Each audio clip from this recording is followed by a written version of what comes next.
엄마, 이제 그만 나가줘. 딸의 목소리였어요.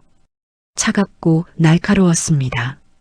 제가 10달 동안 뱃속에 품고 30해 동안 목숨처럼 키운 딸의 목소리가 그렇게 차가울 수 있다는 게 믿기지 않았어요. 지은아, 엄마가 뭘 잘못했니? 말을 해봐.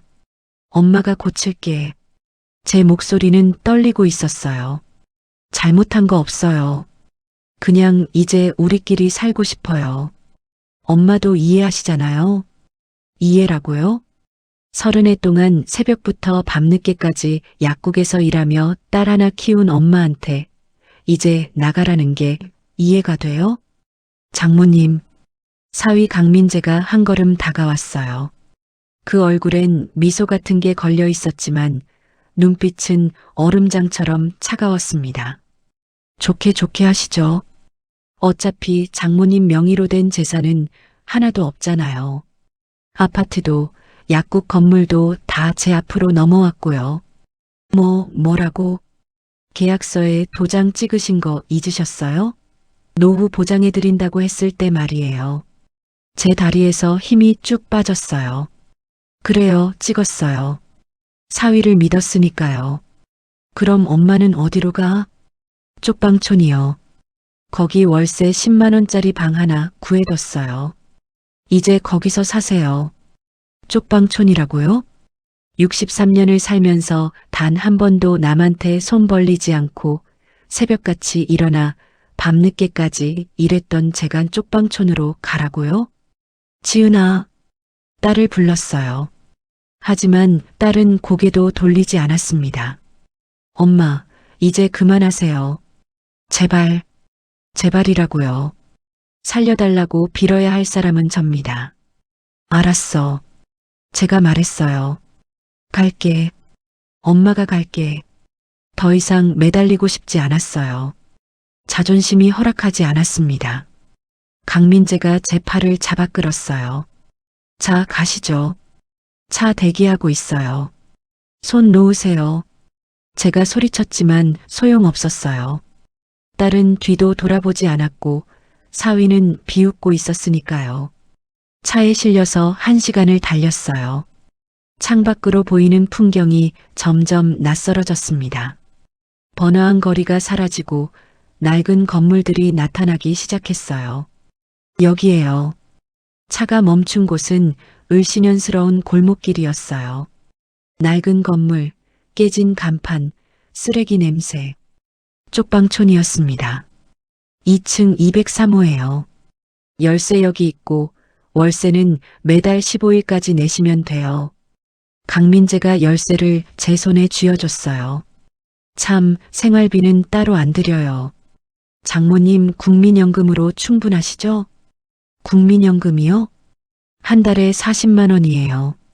거기서 월세 10만 원 빼면 30만 원. 그걸로 어떻게 살라고? 장모님, 그럼 건강하세요. 강민재가 돌아서려는 순간이었어요. 이 나쁜 놈아. 제가 소리쳤어요. 너 같은 놈이 어떻게 내 딸한테. 강민재가 빙그레 웃었어요. 정말 소름 끼치는 미소였습니다. 장모님도 참 순진하셨어요. 제가 왜 장모님 딸한테 접근했는지 아직도 모르세요? 돈이죠. 아파트랑 약국 건물. 그게 목적이었어요. 딸은 덤이고요. 그 말을 듣는 순간 온몸에 소름이 돋았어요. 너 이 악마 같은 놈. 악마요? 하하, 그 정도는 아니에요. 그냥 영리한 거죠. 강민재가 차에 올라탔어요. 아, 참. 딸한테 연락하지 마세요. 번호 차단해뒀으니까요. 차가 떠났어요. 골목길에 혼자 남겨진 저는 그제야 무릎이 꺾였습니다. 하느님, 이럴 수가. 눈물이 흘러내렸어요. 63년을 살면서 이렇게 억울한 적은 없었습니다. 2층 203호. 낡은 계단을 올라가는 제 발걸음이 천근만근이었어요. 문을 열자 퀴퀴한 냄새가 코를 찔렀습니다. 방은 2평도 안 되는 것 같았어요. 화장실은 공동, 부엌도 없었습니다. 여기가 제가 살아갈 곳이라고요? 방바닥에 주저앉았어요. 가방 하나가 전부였어요. 옷 몇 벌, 통장, 도장. 통장에는 20만 원밖에 없었습니다. 이제 어떡하지? 그때였어요. 똑똑. 누군가 문을 두드렸어요. 누구세요? 옆방 사는 사람입니다. 괜찮으세요? 남자 목소리였어요. 나이 든 목소리였지만 따뜻했습니다. 문을 열었어요. 60대 후반으로 보이는 남자가 서 있었어요. 깔끔한 인상에 희끗한 머리카락. 처음 오신 것 같아서요. 이 동네는 밤에 소리가 다 들립니다. 아, 우시는 소리 들었어요. 괜찮으시냐고 여쭤보려고요. 처음 보는 사람이었지만 그 눈빛만큼은 진심이었어요. 괜찮습니다. 감사합니다. 그럼 불편한 거 있으면 언제든 202호로 오세요. 옆방이니까요. 남자가 돌아서려다가 다시 말했어요. 참, 제 이름은 박석훈입니다. 한미숙이에요. 한미숙 씨, 힘내세요. 여기 온 사람들 다 사연 있어요. 문이 닫혔어요. 창밖을 봤어요. 어둠이 깔린 쪽방촌. 하지만 옆방에서 불빛이 새어나오고 있었어요. 박석훈. 그 이름이 왠지 낯설지 않았습니다. 내일은 어떻게 될까? 하지만 잠은 오지 않았어요. 30해 동안 키운 딸이 이렇게 저를 버릴 수 있다니. 눈물이 멈추지 않았습니다. 여기까지가 제 이야기의 시작이에요. 과연 저는 이 상황을 어떻게 헤쳐나갔을까요? 궁금하시죠? 그럼 구독 버튼을 눌러주세요. 좋아요도 함께요. 여러분의 응원이 제게 큰 힘이 된답니다. 다음 이야기에서 만나요. 30년 전으로 돌아가 볼까요? 그때 제 나이 33이었어요. 남편 한정수와 결혼한 지 8년째 되던 해였습니다. 5살 난 딸 지은이를 키우며 남편과 함께 작은 약국을 운영하고 있었어요. 서울 변두리 작은 상가 건물 1층에 있던 미래약국이었습니다. 여보, 오늘 매출 괜찮네? 남편이 웃으며 말했어요. 그러게요. 요즘 감기 환자가 많아서 그런가 봐요. 우리 미숙이 덕분이야. 손님들이 당신 친절하다고 다들 그래. 남편은 착한 사람이었어요. 약사는 아니었지만 약국 일을 도우며 배달도 하고 장부도 정리했습니다. 아빠, 약국 문이 열리며 지은이가 뛰어들어왔어요. 유치원이 끝나는 시간이었습니다. 우리 공주님, 오늘 유치원 재미있었어? 응.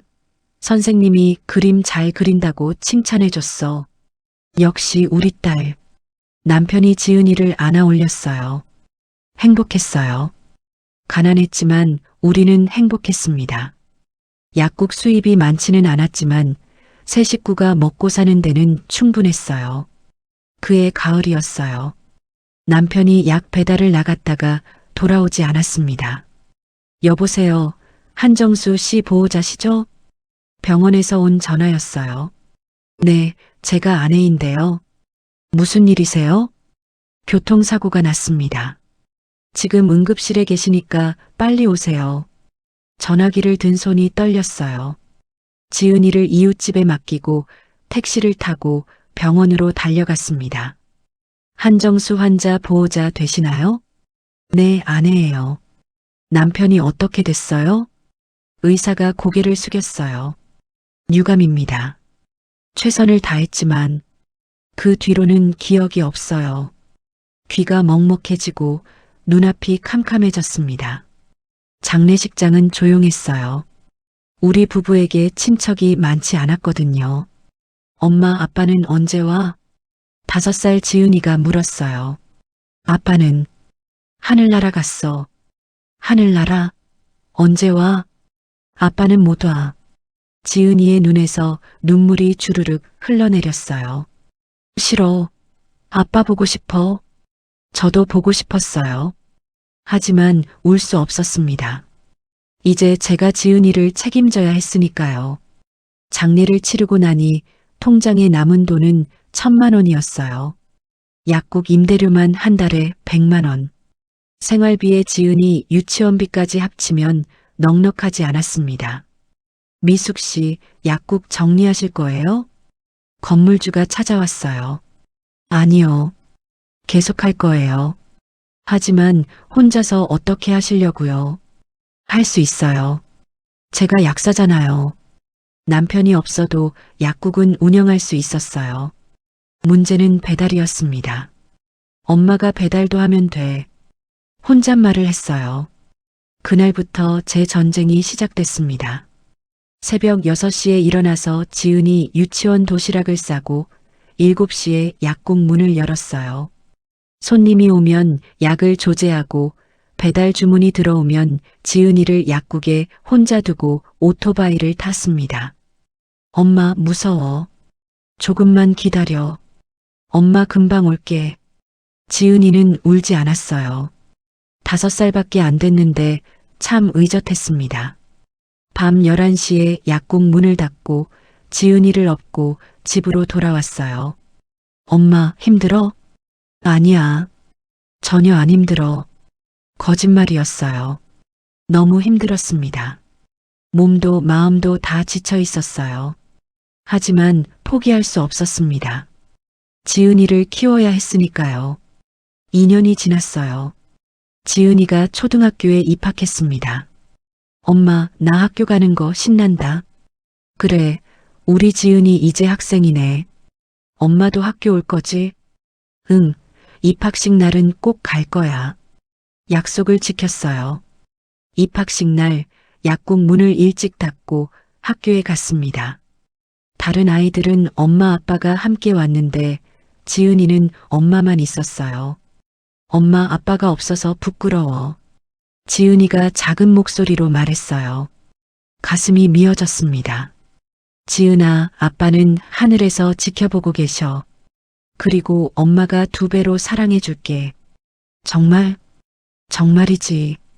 지은이가 제 손을 꼭 잡았어요. 그 작은 손이 따뜻했습니다.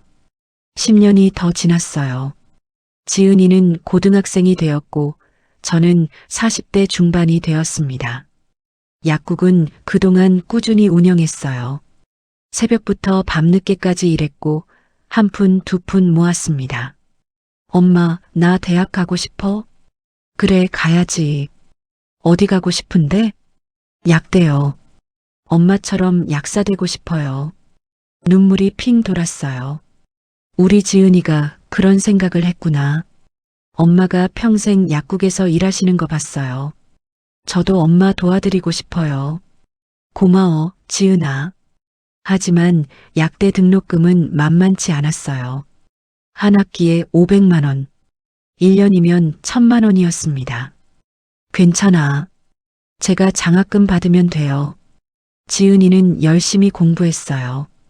그리고 정말로 약대에 합격했습니다. 장학금도 받았어요. 엄마, 합격했어요. 정말? 우리 지은이 정말 대단하다. 대학 입학식 날 지은이 손을 잡고 캠퍼스를 걸었어요. 엄마, 제가 졸업하면 약국 같이 할게요. 그래, 그럼 약국 이름을 미래약국 2호점으로 할까? 좋아요. 우리는 웃었어요. 행복했습니다. 지은이만 잘 크면 된다고 생각했어요. 그게 제 전부였습니다. 그런데 그때는 몰랐어요. 지은이가 대학 3학년이 되던 해에 만날 남자가 우리 모녀의 인생을 완전히 바꿔놓을 줄은요. 그 남자의 이름은 강민재. 지금 생각해도 이름만 들어도 치가 떨립니다. 지은이가 대학 3학년이 되던 해 봄이었어요. 엄마, 소개할 사람이 있어요. 지은이가 약국으로 전화를 걸어왔습니다. 소개? 누구를? 남자친구요. 남자친구라고? 제 딸이 벌써 그런 나이가 됐다니. 감개무량했어요. 그래, 좋은 사람이니? 응, 정말 좋은 사람이에요. 이번 주말에 데려올게요. 알았어. 엄마가 맛있는 거 해놓을게. 전화를 끊고 나니 설레었어요. 우리 지은이가 어떤 남자를 데려올까? 주말이 됐어요. 토요일 오후 약국 문을 일찍 닫고 집으로 갔습니다. 갈비찜을 했어요. 지은이가 제일 좋아하는 음식이었거든요. 초인종이 울렸어요. 엄마 왔어요. 문을 열었어요. 지은이 옆에 키 큰 남자가 서 있었습니다. 정장 차림의 단정한 인상. 어머님, 안녕하세요. 강민재라고 합니다. 어서 와요. 들어와요. 강민재는 예의가 발랐어요. 신발을 가지런히 벗고 허리를 굽혀 인사했습니다. 어머님, 처음 뵙겠습니다. 지은이한테 정말 많은 이야기 들었어요. 그래요? 지은이가 뭐래요? 어머님이 정말 대단하신 분이라고요. 홀로 딸을 키우시면서 약국도 운영하시고, 아이고, 별 말씀을요. 기분이 좋았어요. 사위가 될 사람이 저를 그렇게 생각해 준다니요. 앉으세요. 저녁 준비했어요. 식탁에 둘러앉았습니다. 민재 씨는 뭐 하세요? IT 회사 다녀요. 지금 이사예요. 이사요. 젊은 나이에 대단하네요. 운이 좋았어요. 회사가 잘 돼서요. 겸손하기까지 하더라고요.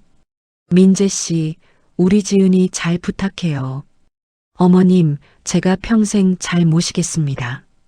그 말을 듣는 순간 가슴이 뭉클했어요. 평생 잘 모시겠다고요. 얼마나 고마운 말인지 몰라요. 고마워요, 민재 씨. 저녁을 먹으면서 강민재는 계속 말을 걸었어요. 어머님, 약국 운영하시기 힘드시죠? 힘들죠. 하지만 이제 익숙해요. 정말 존경스러워요. 홀로 딸을 키우시면서 사업까지 하시다니. 사업이라고 할 것도 없어요. 그냥 근근히 살아온 거죠. 아니에요. 충분히 대단하세요. 강민재의 눈빛은 진심처럼 보였어요. 그날 저녁 강민재가 돌아간 후에 지은이가 물었어요. 엄마 어때요? 좋은 사람 같더라. 너 정말 좋아하는구나? 응. 엄마한테 인정받고 싶었어요. 인정하지. 우리 지은이 복 많네. 지은이가 환하게 웃었어요. 그 웃음을 보니 저도 기뻤습니다. 1년 후였어요. 지은이가 대학을 졸업하고 약사 시험에 합격했습니다. 엄마, 합격했어요. 정말? 우리 지은이가 드디어 약사가 됐네. 이제 엄마 약국 도와드릴 수 있어요. 그래, 이제 우리 둘이서 함께 하는 거야. 하지만 지은이는 약국에 오지 않았어요. 엄마, 민재 오빠가 대기업 병원 약국 자리 알아봐 줬어요. 그래, 거기 연봉이 좋다며? 응, 한 달에 300만 원이래요. 좋다. 가거라. 사실은 서운했어요. 지은이랑 함께 약국을 하고 싶었거든요. 하지만 딸의 미래를 생각하면 대기업이 나았습니다. 그해 가을 강민재와 지은이가 결혼했어요.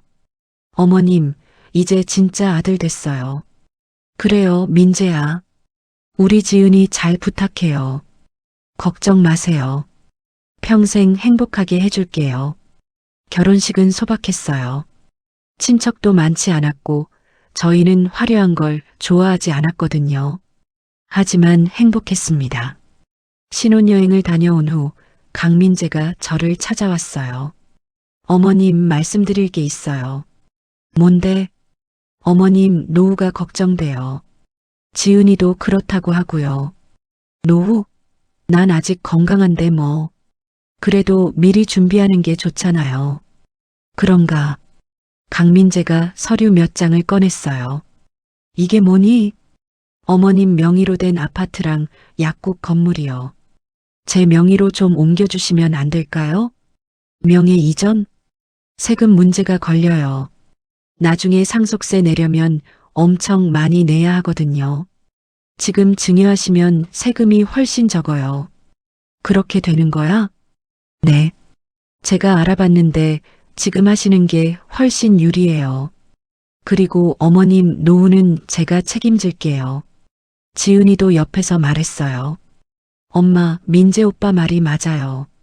세금 아끼는 게 좋아요. 그렇지만 망설여지는구나. 엄마, 우리를 못 믿으세요? 못 믿는 게 아니었어요. 그냥 뭔가 불안했던 거죠. 하지만 딸이 그렇게 말하는데 어떻게 거절해요? 알았어. 그럼 어떻게 하면 돼요? 여기 도장만 찍으시면 돼요. 서류에 도장을 찍었어요. 아파트명의 이전 동의서, 약국 건물명의 이전 동의서. 고맙습니다, 어머님. 노후 걱정 마세요. 제가 평생 모실게요. 알았다, 민재야. 그때는 정말 몰랐어요. 그게 제 인생 최대의 실수가 될 줄은요. 2년이 지났어요.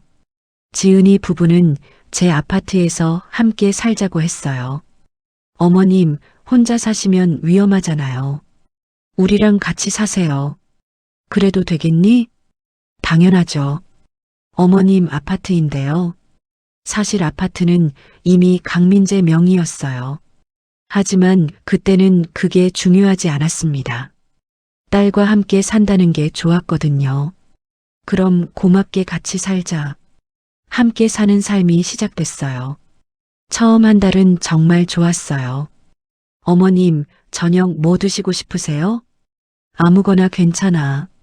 그럼 갈비찜 해드릴게요. 지은이가 요리를 했고 강민재는 설거지를 했습니다. 어머님, 편하게 쉬세요. 제가 다 할게요. 고마워, 민재야. 행복했어요. 딸과 사위가 이렇게 잘해주는데 뭐가 더 필요하겠어요? 하지만 2달째부터 분위기가 조금씩 바뀌기 시작했어요. 어머님, 약국일 이제 그만하시는 게 어때요? 강민재가 말했어요. 왜? 난 아직 건강한데. 나이도 있으시고 힘드시잖아요. 이제 쉬세요. 하지만 약국이 제 인생인데. 어머님, 저희가 모실 거니까 걱정 마세요. 지은이도 거들었어요. 엄마, 민재 오빠 말이 맞아요. 이제 좀 쉬세요. 하지만 엄마는 왜 맨날 하지만이에요? 우리가 싫은 거예요? 지은이의 목소리가 날카로워졌어요. 처음 들어보는 말투였습니다. 아니야, 지은아. 엄마가 그런 게 아니라. 그럼 약국 정리하세요. 건물 팔면 되잖아요. 건물을 팔아? 네. 어차피 어머님 명의도 아니고 저희 명의니까 저희가 처리할게요. 그제야 깨달았어요. 아파트도 약국 건물도 이미 제 것이 아니라는 걸요. 그렇게 하렴. 더 이상 말하고 싶지 않았어요. 약국을 정리했습니다. 30해 동안 운영했던 약국. 남편과 함께 시작해서 혼자서 지켜온 약국. 문을 닫는 날 눈물이 멈추지 않았어요. 미안해요, 여보. 제가 약국을 지키지 못했어요. 하늘의 남편한테 말했습니다. 강민재가 약국 건물을 팔았어요. 2억 5천에 팔렸다고 했습니다. 어머님, 이 돈은 저희가 잘 관리할게요. 알았다. 제 돈이지만 저는 한 푼도 받지 못했어요.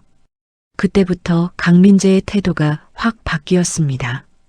어머님, 집안일 좀 해주세요. 뭐라고? 저희가 일하러 나가는데 어머님은 집에 계시잖아요. 청소랑 빨래 정도는 해주셔야죠. 알았어. 며칠 후에는 요리까지 시켰어요. 어머님, 저녁 준비해주세요. 저희 7시에 들어올게요. 그래. 어느새 저는 가정부가 되어 있었습니다. 청소하고 빨래하고 요리하고. 그런데도 불평은 계속됐어요. 어머님, 청소 이렇게밖에 못하세요? 어머님, 이 반찬은 짜요. 어머님, 방 정리 좀 제대로 하세요. 참았어요. 딸과 함께 살려면 참아야 한다고 생각했거든요. 하지만 한계가 있었습니다. 어느 날 저녁 강민재가 말했어요. 어머님, 요양원 알아보는 게 어때요? 그 말을 듣는 순간 세상이 무너지는 것 같았어요. 요양원? 제 목소리가 떨렸어요. 네. 어머님도 아시잖아요. 요즘 시설 정말 좋아졌어요. 강민재가 태블릿을 꺼내서 보여줬습니다. 화면에는 깨끗한 요양원 사진들이 가득했어요. 여기 보세요. 1인실에 화장실도 딸려 있고 간호사도 24시간 상주해요. 하지만 난 아직 건강한데 지금은 그래도 나중엔 어떻게 될지 모르잖아요. 미리 알아보는 거예요. 지은이가 거들었어요. 엄마, 민재 오빠 말이 맞아요. 요즘 요양원 정말 좋대요. 지은아, 엄마는 아직 요양원 갈 나이가 아니야. 그건 엄마가 정하는 게 아니에요. 지은이의 말투가 차갑게 식었어요. 뭐라고? 엄마, 솔직히 말씀드릴게요. 엄마 때문에 저희가 힘들어요. 내가 뭘 어떻게 해. 맨날 집에 계시면서 간섭하시고 우리 사생활도 없고. 간섭이라고요? 저는 그저 딸이 잘 먹고 잘 사는지 물어본 것뿐인데요. 지은아, 엄마가 그렇게까지 한 적 없어? 있어요. 어제도 우리 방문 두드리면서 뭐 하냐고 물어보셨잖아요. 그건 저녁 먹을 시간이라서 물어봤던 거야. 우리가 알아서 나갑니다. 일일이 확인하지 마세요. 눈물이 날 것 같았어요. 딸이 저한테 이렇게 말할 줄은 몰랐습니다. 알았어. 엄마가 조심할게.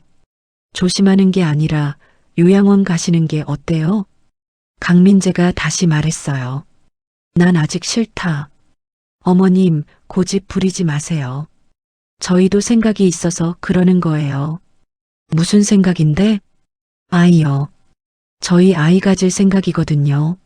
아이라고? 손주를 본다는 건가? 그럼 더 엄마가 도와줘야지. 왜 요양원 타령이야? 어머님이 도와주시면. 글쎄요. 강민재가 지은이를 쳐다봤어요. 지은이가 고개를 끄덕였습니다. 엄마, 솔직히 엄마한테 아이 맡기고 싶지 않아요. 왜? 엄마 육아 방식이 너무 옛날이거든요. 옛날이라고? 저는 지은이를 그렇게 잘 키웠는데요. 지은아, 엄마가 도와주면 네가 수월하지 않겠니? 엄마, 제발 이해해 주세요. 이건 저희 인생이에요. 더 이상 말할 수 없었어요. 딸의 눈빛이 너무 차갑게 느껴졌거든요. 알았어. 엄마가 생각해 볼게. 그날 밤 잠이 오지 않았어요. 천장만 멍하니 바라봤습니다. 정말 제가 요양원에 가야 하는 걸까요? 아직 63인데요. 한 달이 지났어요. 강민재는 계속 요양원 이야기를 꺼냈습니다. 어머님, 여기 정말 좋아요. 한번 구경이라도 가보세요. 됐어. 난 안 갈 거야. 왜 그렇게 고집이세요? 고집이 아니라 난 아직 혼자 살 수 있어. 혼자 살 거면 여기서 나가시라고요. 그 말에 가슴이 철렁했어요. 뭐라고? 어머님, 이 아파트 제 명의예요. 제가 나가시라고 하면 나가셔야죠. 민재야, 그게 무슨 말이야? 사실대로 말씀드리는 거예요. 어머님이 요양원 가시든지 아니면 따로 사시든지 선택하세요. 지은이는 옆에서 아무 말도 하지 않았어요. 그저 고개를 숙이고 있을 뿐이었습니다. 지은아, 너도 그렇게 생각해? 지은아, 엄마 미안해요. 하지만 저도 제 인생 살고 싶어요. 그 말을 듣는 순간 온몸에 힘이 쭉 빠졌어요.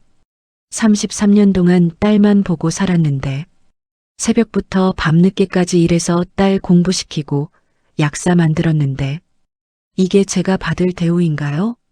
알았어. 엄마가 나갈게. 정말요? 강민재의 얼굴에 미소가 번졌어요. 그래, 따로 살자꾸나. 어디서 사실 건데요? 그건 내가 알아서 할 거야. 어머님, 생활비는 어떻게 하실 거예요? 국민연금 있잖아. 그것만으로 부족하지 않을까요? 괜찮아. 내가 알아서 할게. 더 이상 이들한테 기대고 싶지 않았어요. 차라리 혼자 사는 게 나았습니다. 다음 날부터 방을 알아보기 시작했어요. 하지만 제 형편에 맞는 집은 없었습니다. 국민연금이 한 달에 40만 원. 거기서 월세를 내고 나면 남는 게 거의 없었어요. 어떡하지? 부동산을 여러 곳 다녔지만 다들 고개를 저었습니다. 할머니, 이 돈으로는 원룸도 힘들어요. 그럼 어디 갈 수 있어요? 쪽방촌이나 고시원 정도? 쪽방촌이라고요? 제가 평생 일해온 사람이 쪽방촌으로 가야 한다고요? 알겠습니다. 선택의 여지가 없었어요. 쪽방촌으로 갔습니다. 을씨년스러운 골목길, 낡은 건물. 여기 2층 203호 비었어요. 월세 10만 원. 보여주세요. 방을 보는 순간 눈물이 날 뻔했어요. 2평도 안 되는 방. 창문도 작고 화장실은 공동. 여기서 어떻게 살아요? 싫으면 다른 데 알아보세요. 아니에요.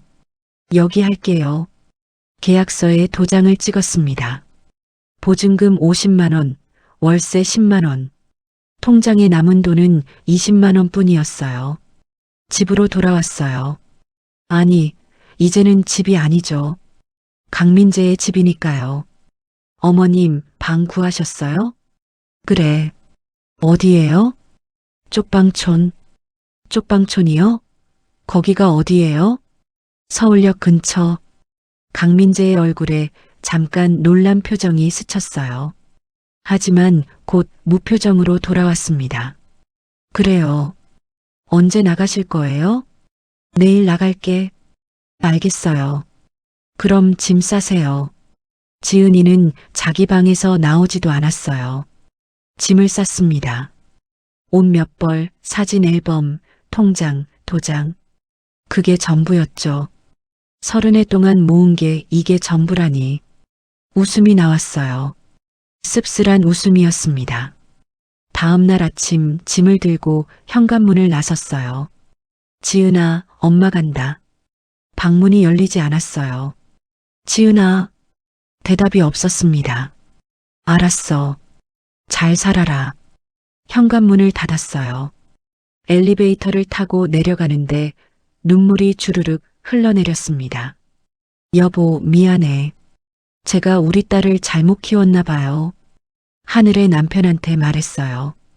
택시를 탔습니다. 어디 가세요? 서울역 근처 쪽방촌이요. 알겠습니다. 차창 밖으로 익숙한 풍경이 지나갔어요. 30해 동안 살았던 동네. 이제 다시는 못 볼 풍경이었습니다. 쪽방촌에 도착했어요. 낮인데도 골목은 어두웠습니다. 2층 203호. 문을 열고 들어갔어요. 퀴퀴한 냄새. 좁은 공간. 여기가 내 집이구나. 짐을 내려놓고 바닥에 주저앉았어요. 이제 어떻게 살지? 창밖을 봤어요. 좁은 골목길만 보였습니다. 그때 옆방에서 소리가 들렸어요. 할머니, 괜찮으세요? 누군가 걱정하는 목소리였어요. 하지만 대답할 힘이 없었습니다. 그저 눈물만 흘러내렸어요. 쪽방촌에서의 첫날 밤은 지옥 같았어요.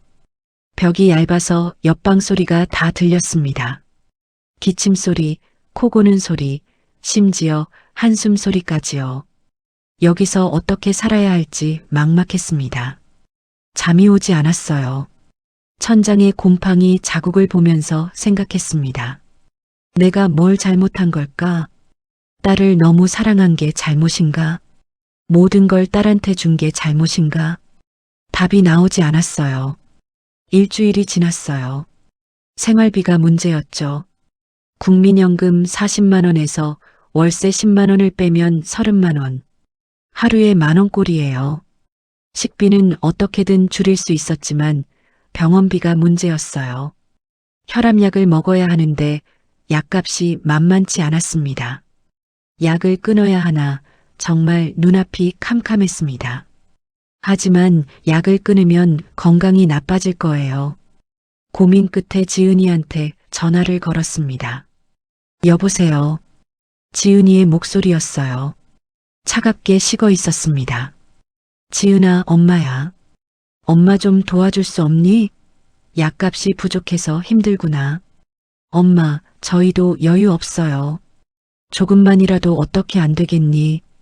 엄마, 국민연금 받으시잖아요. 그걸로 사세요. 하지만 그것만으로는 턱없이 모자라서 그래. 엄마, 저 바빠요. 끊을게요. 지은아, 뚝. 전화가 끊어졌어요. 통화 시간 42초. 딸과의 대화가 고작 42초였습니다. 핸드폰을 내려놓고 한참을 멍하니 앉아 있었어요. 정말 나는 이렇게 버려지는 거구나. 눈물이 나왔지만 이젠 울고 싶지도 않았습니다. 그냥 공허했어요. 며칠 후 옆방 박석훈 씨가 문을 두드렸어요. 한미숙 씨 계세요? 네. 문을 열었습니다. 괜찮으세요? 요즘 얼굴이 많이 안 좋으신데. 괜찮아요. 식사는 하세요? 네. 사실 하루에 한 끼만 먹고 있었어요. 거짓말 하시네요. 제가 봤어요. 편의점 삼각김밥 하나 사드시는 거. 오늘 저녁 제 방으로 오세요. 제가 요리 좀 해요. 아니에요. 괜찮아요. 괜찮은 게 아니에요. 이렇게 굶으시면 병나요. 박석훈 씨의 눈빛이 걱정으로 가득했어요. 처음 보는 사람인데 이렇게 걱정해 주다니. 고맙습니다. 저녁 7시 박석훈 씨 방으로 갔어요. 제 방보다 조금 넓었지만 그래도 비슷했습니다. 앉으세요. 간단하게 준비했어요. 식탁에는 된장찌개와 김치, 그리고 계란말이가 있었어요. 이렇게까지 하실 필요 없는데. 괜찮아요. 저도 혼자 먹기 심심했거든요. 밥을 먹으면서 박석훈 씨가 물었어요. 한미숙 씨는 어떻게 여기까지 오셨어요? 가족한테 쫓겨났어요. 가족이요? 네. 딸한테요. 박석훈 씨의 표정이 굳어졌어요. 딸이 어머니를? 네. 딸 사위가 제 재산 다 빼앗아가고 쪽방촌으로 쫓아냈어요. 그게 무슨 말도 안 되는 얘기네요. 제가 지난 일들을 이야기했어요. 30년 동안 약국 운영하며 딸 키운 것, 딸 사위한테 아파트랑 약국 건물 명의 넘긴 것, 그리고 쫓겨난 것까지요. 박석훈 씨는 말없이 듣고 있었어요. 이야기를 다 듣고 나니 그의 얼굴이 굳어 있었습니다.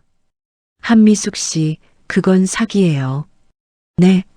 사위가 처음부터 계획한 거예요. 재산을 노리고 접근한 거죠. 하지만 생각해 보세요. 정상적인 사람이 장모님을 쪽방촌으로 쫓아냅니까? 맞는 말이었어요. 하지만 인정하고 싶지 않았습니다. 제 딸이 그런 나쁜 남자한테 속았다는 걸요. 제가 한번 알아볼게요. 뭐요? 그 사위 신원이요. 제가 이래봬도 예전에 검사였거든요. 검사라고요? 검사셨어요? 네. 한 15년 전이지만요. 그럼 어떻게 여기에? 긴 이야기예요. 나중에 말씀드릴게요. 일단 사위부터 조사해 봐야 해요. 하지만 이미 끝난 일인데. 아니에요. 아직 끝나지 않았어요. 사기는 형사처벌 대상이에요. 박석훈 씨의 눈빛이 달라졌어요. 예전에 검사였을 때의 날카로움이 되살아나는 것 같았습니다. 제가 도와드릴게요. 한미숙 씨. 고맙습니다. 석훈 씨. 처음으로 이름을 불렀어요. 그날 밤 오랜만에 마음이 조금 편해졌습니다. 혼자가 아니라는 생각이 들었거든요. 한 달이 지났어요. 박석훈 씨는 옛 동료들한테 연락을 돌렸다고 했어요. 한미숙 씨, 오늘 만날 사람이 있어요.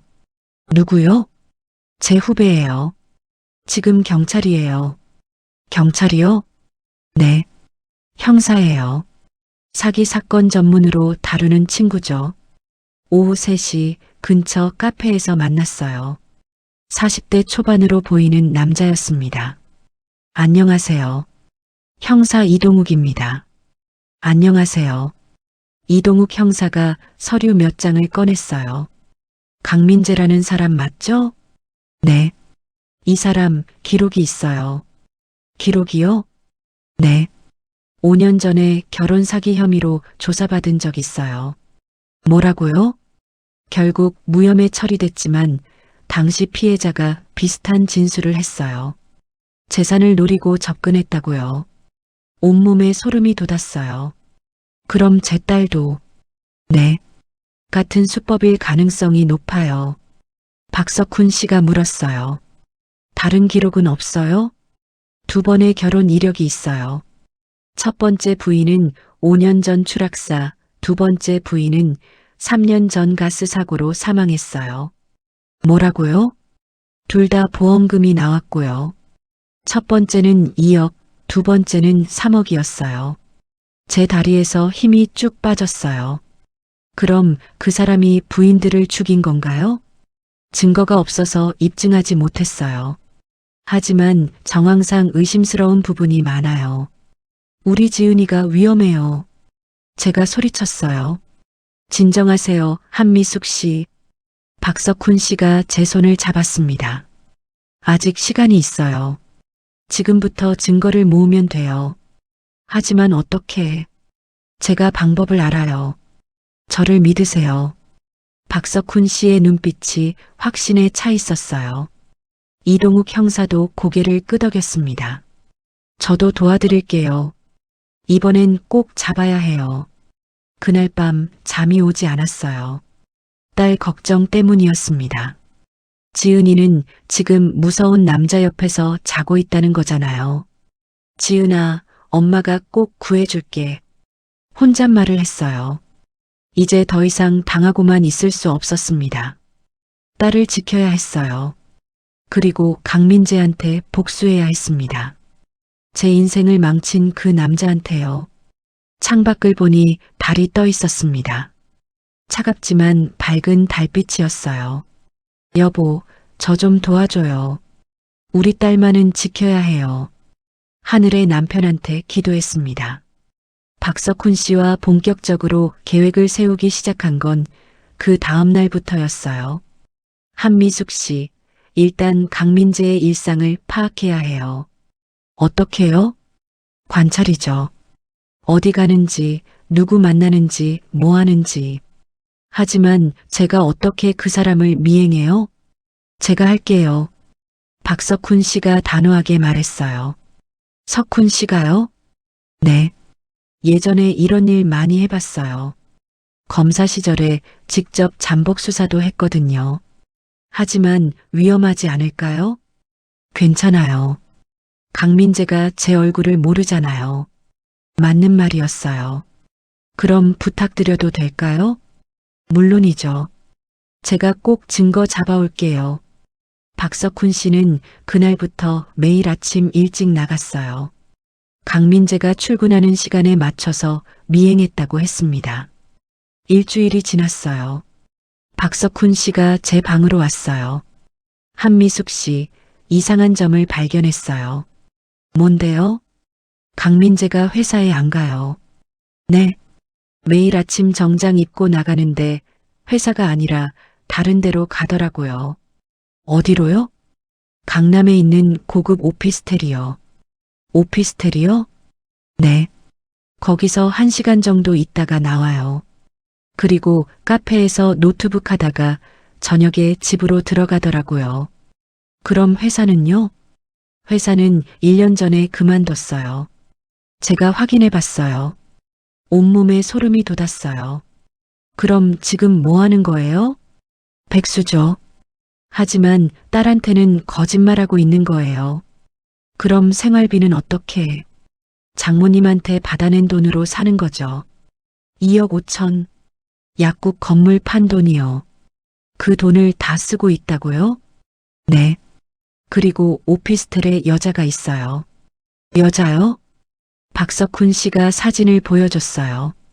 핸드폰 화면에는 강민재와 젊은 여자가 함께 있는 모습이 찍혀 있었습니다. 이 여자는 누구예요? 아직 모르겠어요. 하지만 둘이 아주 친밀해 보이더라고요. 딸이 회사에서 일하는 동안 강민재는 다른 여자를 만나고 있었던 거예요. 이 나쁜 놈. 주먹을 꽉 쥐었어요. 손톱이 손바닥을 파고들었습니다. 한미숙 씨, 진정하세요. 어떻게 진정해요? 우리 딸을 이렇게 속이는데 지금 화내봤자 소용없어요. 증거를 더 모아야 해요. 박석훈 씨가 제 손을 잡았어요. 따뜻했습니다. 제가 계속 지켜볼게요. 그리고 결정적인 순간을 잡을 거예요. 고맙습니다. 석훈 씨. 고마워하지 마세요. 전 정의가 실현되는 걸 보고 싶을 뿐이에요. 박석훈 씨의 눈빛이 날카로웠어요. 예전 검사였을 때의 그 눈빛이었습니다. 2주일이 더 지났어요. 박석훈 씨는 매일 강민재를 미행했고 저는 쪽방에서 기다렸어요. 기다리는 게 이렇게 힘든 줄 몰랐습니다. 어느 날 저녁 박석훈 씨가 흥분한 표정으로 왔어요. 한미숙 씨, 큰일 났어요. 무슨 일이에요? 강민재가 보험을 들었어요. 보험이요? 네. 피보험자가 딸이에요. 지은이가요? 네. 사망보험금이 5억이에요. 순간 숨이 멎었어요. 5억? 네. 그리고 수익자는 강민재예요. 그럼, 네. 맞아요. 딸을 죽일 계획이에요. 온몸이 얼어붙는 것 같았어요. 안 돼요. 우리 지은이를 죽인다니. 제가 비명을 질렀어요. 진정하세요. 박석훈 씨가 제 어깨를 붙잡았습니다. 아직 일어나지 않았어요. 우리가 막을 수 있어요. 어떻게요? 이동욱 형사한테 연락했어요. 내일 만나기로 했어요. 다음 날 아침 세 사람이 다시 카페에서 만났어요. 이동욱 형사가 박석훈 씨가 찍은 사진들을 보더니 고개를 끄덕였습니다. 이 정도면 충분해요. 강민재를 조사할 명분이 생겼어요. 정말요? 네.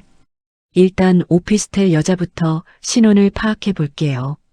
그리고 보험 가입 내역도 확인하고요. 빨리 해주세요. 제 딸이 위험해요. 알겠습니다. 일주일만 주세요. 하지만 일주일은 너무 길었어요. 그 사이에 무슨 일이 생길지 모르잖아요. 석훈 씨, 제가 지은이한테 연락해 볼까요? 안 돼요. 지금 연락하면 강민재가 의심할 수 있어요. 하지만 조금만 참으세요. 곧 끝날 거예요. 참는 게 제일 힘들었어요. 밤마다 딸 걱정에 잠을 못 잃었습니다. 지은아, 제발 무사해야 돼. 창밖을 보면서 기도했어요. 사흘째 되던 날 밤이었어요. 핸드폰이 울렸습니다. 여보세요? 한미숙 씨, 이동욱입니다. 형사님, 무슨 일이세요? 오피스텔 여자 신원 파악했어요. 누구예요? 이름은 최수진. 28세. 직업은 보험 설계사예요. 보험 설계사요? 네. 그리고 놀라운 사실이 있어요. 뭔데요? 강민재의 전 부인들한테도 이 여자가 보험을 판매했어요. 뭐라고요? 2명 다요. 그리고 2명 다 사망했고 보험금은 강민재가 받았어요. 온몸에 전율이 흘렀어요. 그럼 이 여자도 공범이라는 거예요? 그럴 가능성이 높아요. 둘이 짜고 여자들을 속여서 보험금을 타낸 거죠. 이 나쁜 놈들. 한미숙 씨, 이제 본격적으로 수사에 들어갈게요. 딸분은 제가 보호하겠습니다. 정말요? 네. 내일부터 경찰이 딸분 주변을 지킬 거예요. 눈에 띄지 않게 말이죠. 고맙습니다, 형사님. 전화를 끊고 나니 박석훈 씨가 웃고 있었어요.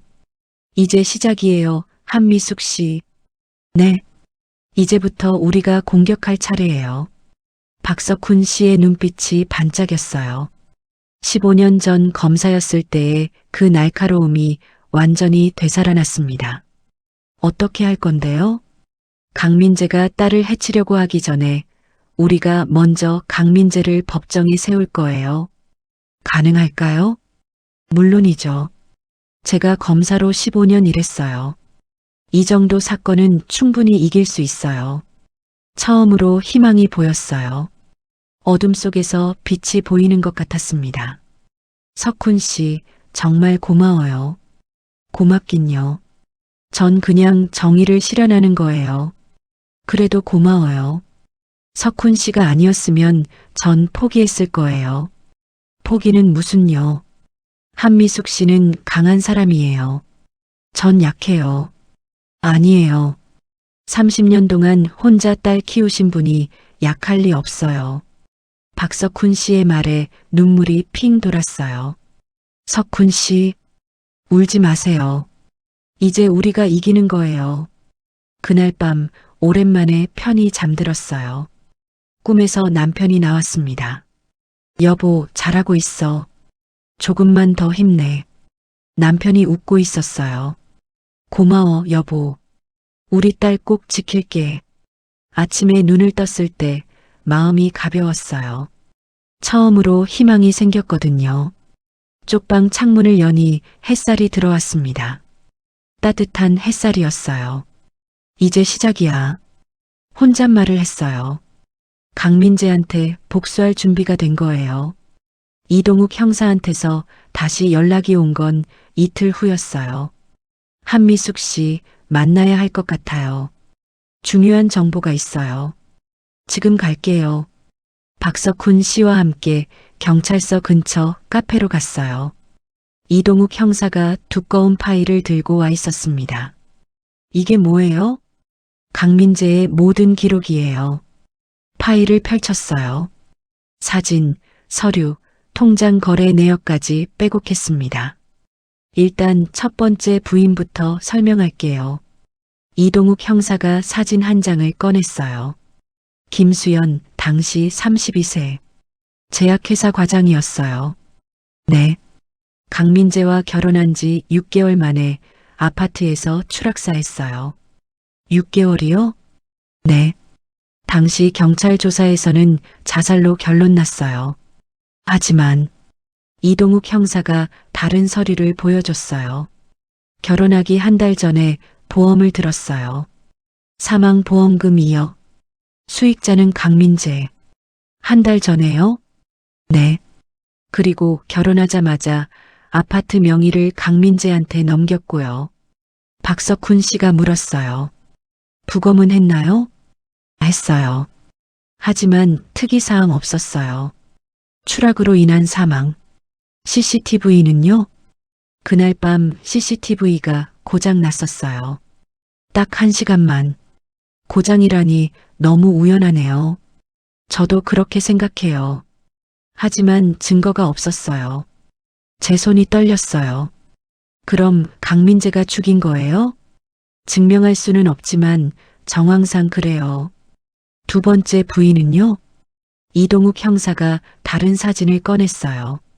박지혜, 당시 35세, 은행원이었어요. 이 사람도, 네, 결혼한 지 8개월 만에 가스 폭발 사고로 사망했어요. 가스 폭발이요? 네, 집에서 가스가 새서 폭발했다고 해요. 박지혜는 그 자리에서 사망했고요. 강민재는요? 그날 출장 중이었대요. 완벽한 알리바이가 있었죠. 너무 완벽했어요. 너무 계획적이었습니다. 보험은요? 역시 결혼 전에 들었어요. 사망보험금 3억. 수익자는 강민재. 그리고 재산은요? 다 강민재한테 넘어갔어요.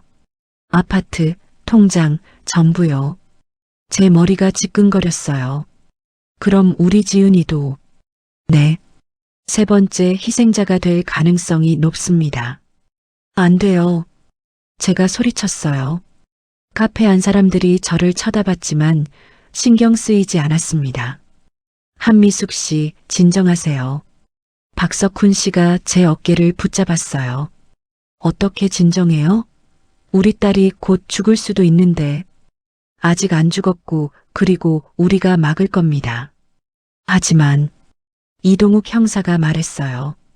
한미숙 씨, 제가 딸분을 보호하고 있다고 했잖아요. 사복 경찰이 24시간 지키고 있어요. 정말요? 네. 딸분 회사 앞, 집 앞, 전부 감시하고 있어요. 강민재가 이상한 행동하면 즉시 체포할 거예요. 조금 안심이 됐어요. 하지만 완전히 마음을 놓을 수는 없었습니다. 그런데 형사님, 언제까지 이렇게 기다려야 해요? 증거가 더 필요해요. 어떤 증거요? 결정적인 증거요. 강민재가 실제로 범죄를 저지르려는 순간을 잡아야 해요. 그럼 위험하잖아요. 그래서 미끼가 필요해요. 미끼요? 이동욱 형사가 저를 똑바로 봤어요. 한미숙 씨가 미끼가 돼주셔야 해요. 저요? 네. 한미숙 씨가 강민재 앞에 나타나는 거예요. 제가요? 네. 그리고 강민재를 자극하는 거죠. 모든 걸 알고 있다고요. 박석훈 씨가 끼어들었어요. 너무 위험하지 않나요? 물론 위험해요. 하지만 유일한 방법이에요. 다른 방법은 없어요? 없어요.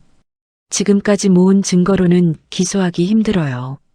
정황만 있고 물증이 없거든요. 맞는 말이었어요. 추락사도 가스 폭발도 사고로 처리됐으니까요. 제가 할게요. 한미숙 씨, 박석훈 씨가 놀라서 저를 봤어요. 전 괜찮아요. 제 딸을 지키려면 이 방법밖에 없잖아요. 하지만 위험해요. 알아요. 하지만 해야 해요. 제 목소리가 떨리지 않았어요. 단호했습니다. 한미숙 씨, 정말로 괜찮으시겠어요? 이동욱 형사가 물었어요. 네. 제가 미끼가 될게요. 그럼 이렇게 하죠. 일주일 후에 실행할게요. 그동안 철저히 준비하고요. 알겠습니다. 카페를 나왔어요. 박석훈 씨가 걱정스럽게 물었어요. 한미숙 씨, 정말 괜찮으세요? 괜찮아요. 무섭지 않으세요? 무서워요. 하지만 더 무서운 건 딸이 죽는 거예요. 박석훈 씨가 제 손을 잡았어요. 제가 옆에 있을게요. 절대 혼자 두지 않을게요. 고마워요, 석훈 씨. 처음으로 석훈 씨 손을 꼭 잡았어요. 따뜻했습니다. 쪽방으로 돌아오는 길이었어요. 석훈 씨, 궁금한 게 있어요. 뭔데요? 석훈 씨는 왜 쪽방촌에 사세요? 검사였으면 돈도 있었을 텐데. 박석훈 씨가 잠시 말을 멈췄어요. 그리고 천천히 입을 열었습니다. 15년 전에 큰 사건이 있었어요. 어떤 사건이요? 국회의원 비리 사건이요. 제가 담당 검사였어요. 네. 증거도 있었고 목격자도 있었어요. 유죄는 확실했죠. 그런데요? 압력이 들어왔어요. 위에서 사건을 덮으라고 했어요. 전 거절했어요. 검사로서 양심을 지키고 싶었거든요. 그래서요? 기소했어요. 그리고 재판에서 이겼어요. 잘하신 거잖아요. 하지만 그 후가 문제였어요. 박석훈 씨의 목소리가 낮아졌어요. 보복이 시작됐어요. 제 과거를 파헤쳐서 비리를 조작했어요. 조작이요? 네. 없는 일을 있는 것처럼 만들었어요. 그리고 언론에 흘렸고요. 그럼요. 검사직에서 해임됐어요. 그리고 변호사 개업도 할 수 없게 됐죠. 그렇게 가족도 떠나버렸습니다. 아내는 이혼했고 아들은 연락을 끊었어요. 박석훈 씨의 눈빛이 슬펐어요. 모든 걸 잃었어요. 집도 가족도 명예도. 그래서 쪽방촌에. 네. 15년째 여기 살고 있어요. 가슴이 아팠어요. 정의를 지키려다가 모든 걸 잃은 사람. 후회하세요? 아니요. 박석훈 씨가 고개를 저었어요. 전 제 선택을 후회하지 않아요. 비록 모든 걸 잃었지만 양심만큼은 지켰으니까요. 대단하세요, 석훈 씨. 대단하긴요. 그냥 바보죠. 아니에요. 석훈 씨는 정말 멋진 사람이에요. 고맙습니다. 미숙 씨. 처음으로 제 이름을 불렀어요. 이제 이름으로 불러도 돼요? 그럼요. 우린 이제 친구잖아요. 친구요? 네. 아니면 동지라고 해야 하나? 박석훈 씨가 웃었어요. 저도 웃었습니다. 쪽방촌 좁은 골목길이었지만 마음만큼은 따뜻했어요. 그날 밤 처음으로 편히 잠들었어요. 혼자가 아니라는 게 이렇게 든든한 줄 몰랐습니다. 일주일이 지났어요. 그동안 박석훈 씨와 이동욱 형사는 철저하게 계획을 세웠습니다. 미숙 씨, 오늘 최종 점검할게요. 박석훈 씨가 제 방으로 왔어요. 네. 일단 이걸 착용하셔야 해요. 작은 기계를 보여줬어요. 이게 뭐예요? 녹음기예요. 옷 안에 숨길 수 있어요. 이렇게 작은데 녹음이 돼요? 네. 최신 장비예요. 형사가 구해줬어요. 박석훈 씨가 제 옷깃에 달아줬어요. 손이 떨리고 있었습니다. 석훈 씨도 긴장하세요? 당연하죠. 미숙 씨 안전이 걸린 일인데요. 저는 괜찮아요. 미숙 씨가 더 대담하시네요. 대담한 게 아니라 각오가 된 거예요. 그때 핸드폰이 울렸어요. 이동욱 형사였습니다. 한미숙 씨, 준비됐어요? 네. 그럼 내일 오후 3시에 강민재 집 앞에서 만나세요. 제가 직접 찾아가는 거예요? 네. 그게 가장 자연스러워요. 딸 보러 왔다가 우연히 마주친 것처럼요. 알겠습니다. 그리고 꼭 기억하세요. 강민재를 자극해야 해요. 모든 걸 알고 있다고 말하세요. 네. 하지만 너무 직접적으로는 안 돼요. 은근히 흘리는 식으로요. 알겠습니다. 저는 근처에서 대기하고 있을게요. 위험하면 즉시 들어갈 거예요. 전화를 끊었어요. 손이 떨렸습니다. 미숙 씨, 무서우세요? 무서워요. 하지만 해야 해요. 전 바로 옆 건물에 있을 거예요. 무슨 일 있으면 즉시 달려갈게요. 고마워요, 석훈 씨. 그날 밤도 잠이 오지 않았어요. 내일이면 강민재를 다시 보게 되는 거예요. 제 인생을 망친 그 남자를요. 여보, 저 좀 도와줘요. 창밖 달을 보며 기도했습니다. 다음 날 아침이 밝았어요. 평소보다 일찍 일어나서 옷을 차려입었어요. 가장 단정한 옷을 골랐습니다. 오늘 승부다. 거울을 보며 혼잣말을 했어요. 거울 속 제 모습은 야위어 있었지만 눈빛만큼은 단호했습니다. 오후 2시 박석훈 씨와 함께 쪽방촌을 나섰어요. 미숙 씨, 이거 드세요. 박석훈 씨가 따뜻한 커피를 건넸어요. 고마워요. 떨리시죠? 네. 저도 떨려요. 하지만 미숙 씨를 믿어요. 전 잘할 수 있을까요? 물론이죠. 미숙 씨는 30해 동안 혼자 딸 키운 강한 사람이에요. 박석훈 씨의 말에 용기가 났어요. 감사해요, 석훈 씨. 정말로요. 저야말로 감사해요. 미숙 씨 덕분에 제가 다시 정의를 실현할 기회를 얻었어요. 둘이서 웃었어요. 오후 2시 40분 강민재가 사는 아파트 앞에 도착했어요. 익숙한 곳이었습니다. 몇 달 전까지만 해도 제가 살던 곳이니까요.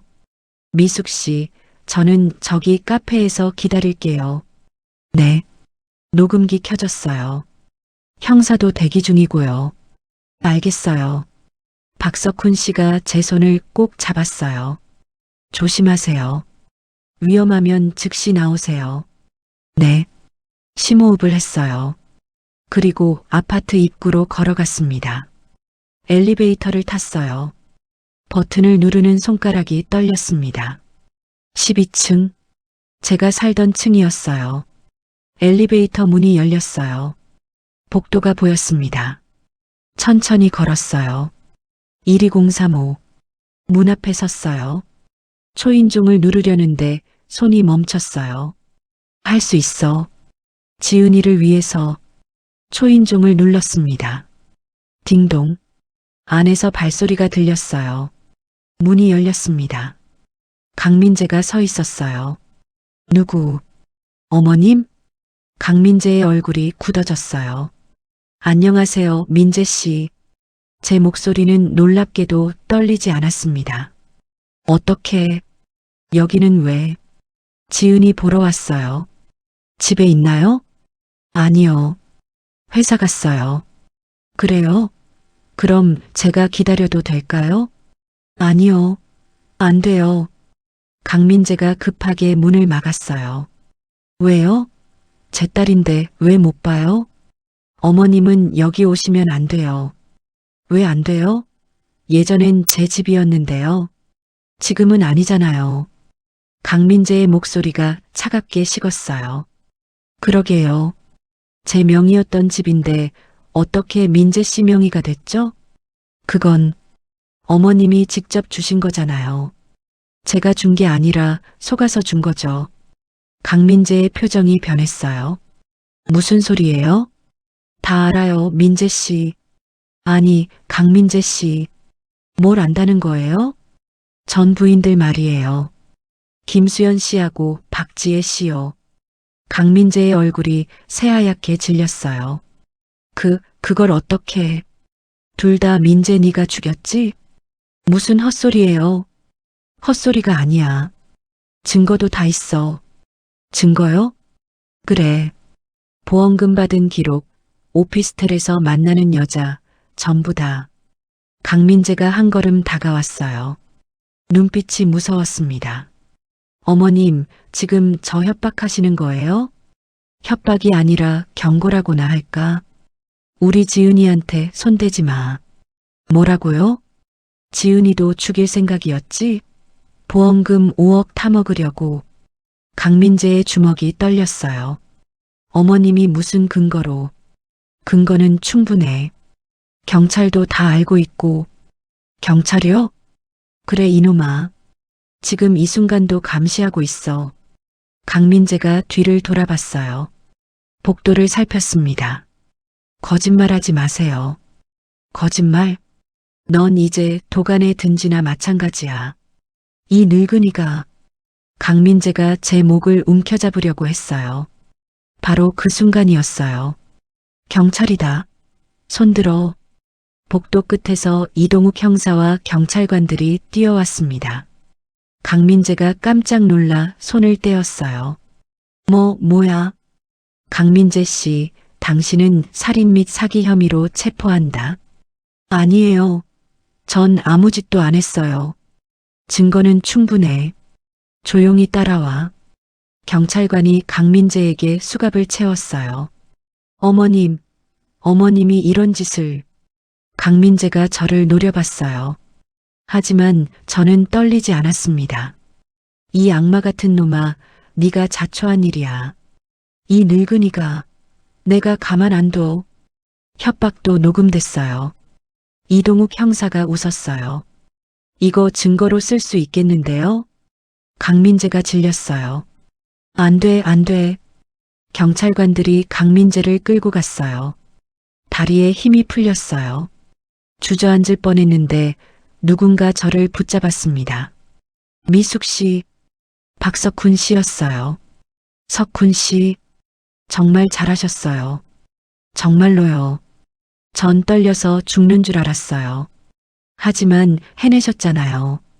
박석훈 씨가 저를 안아줬어요. 처음으로 누군가의 품에 안겼습니다. 남편이 세상을 떠난 후 처음이었어요. 고마워요, 석훈 씨. 제가 고마워요, 미숙 씨. 이동욱 형사가 다가왔어요. 한미숙 씨, 정말 대단하세요. 완벽했어요. 녹음 잘 됐나요? 물론이죠. 협박, 살인 암시, 전부 다 들어있어요. 그럼 이제, 네. 강민재 인생은 종쳤습니다. 처음으로 승리한 기분이었어요. 긴 싸움이었지만 드디어 이긴 거예요. 지은이는요? 회사로 연락했어요. 곧 오실 거예요. 제가 여기 있어도 될까요? 물론이죠. 딸분도 진실을 알아야 해요. 30분 후 엘리베이터 문이 열렸어요. 지은이가 뛰어나왔습니다. 무슨 일이에요? 경찰이 오빠를 잡아갔다는데. 그리고 저를 봤어요. 엄마, 지은아, 엄마가 왜 여기 있어요? 무슨 짓을 한 거예요? 지은아, 엄마가 설명할게. 설명은 무슨, 오빠한테 무슨 짓을 한 거예요? 지은이가 저한테 달려들려고 했어요. 박석훈 씨가 막아섰습니다. 따님, 진정하세요. 당신은 뭐야? 제 이름은 박석훈입니다.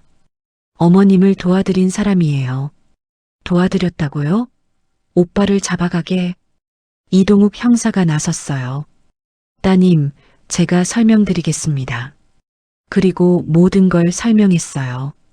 강민재의 전 부인들, 보험금 사기, 그리고 지은이도 죽일 계획이었다는 것까지요.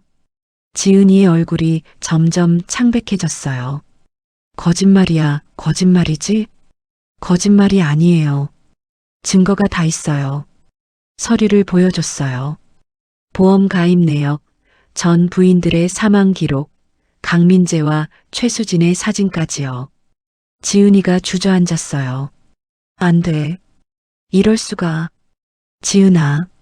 제가 다가갔어요. 엄마가 널 지키려고 한 거야. 엄마. 지은이가 저를 올려다봤어요. 눈물이 주르륵 흘러내리고 있었습니다. 엄마, 미안해. 정말 미안해요. 괜찮아. 지은이를 안아줬어요. 엄마가 다 용서할게. 엄마. 지은이가 제 품에서 울었어요. 30년 만에 처음 안아보는 것 같았습니다. 그 악마가 체포된 후 일주일이 지났어요. 그동안 경찰 조사가 계속됐습니다. 한미숙 씨, 오늘 좋은 소식이 있어요.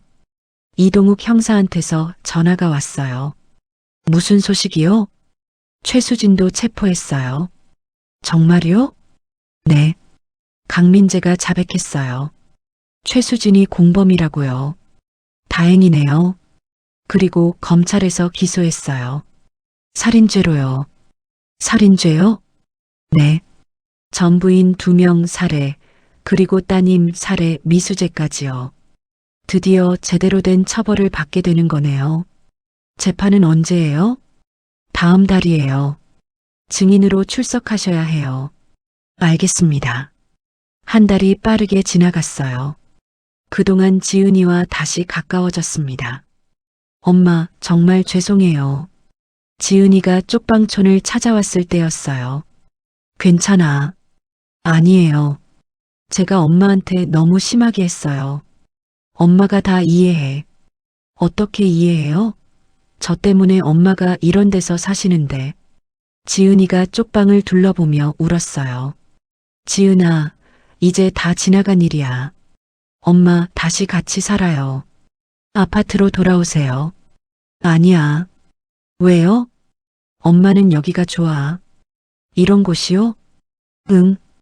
여기서 좋은 사람들을 만났거든. 박석훈 씨를 생각하며 웃었어요. 석훈 씨요? 응. 그분이 아니었으면 엄마는 포기했을 거야. 엄마. 그리고 지은아, 너는 이제 내 인생을 살아야 해. 엄마 걱정하지 말고. 하지만, 괜찮아. 엄마는 이제 정말 괜찮아. 지은이를 안아줬어요. 재판날이 다가왔어요. 법원 앞에서 박석훈 씨와 만났습니다. 미숙 씨, 준비되셨어요? 네. 긴장되시죠? 조금요. 하지만 해야 할 일이잖아요. 그래요. 오늘로 모든 게 끝나요. 법정에 들어갔어요. 방청석이 가득 차 있었습니다. 언론도 와 있었어요. 연쇄살인범이라는 소문이 퍼져서 사람들의 관심이 컸던 거죠. 피고인 강민재, 입정하세요. 강민재가 들어왔어요. 수갑을 찬 모습이었습니다. 눈빛은 여전히 차갑게 식어 있었어요.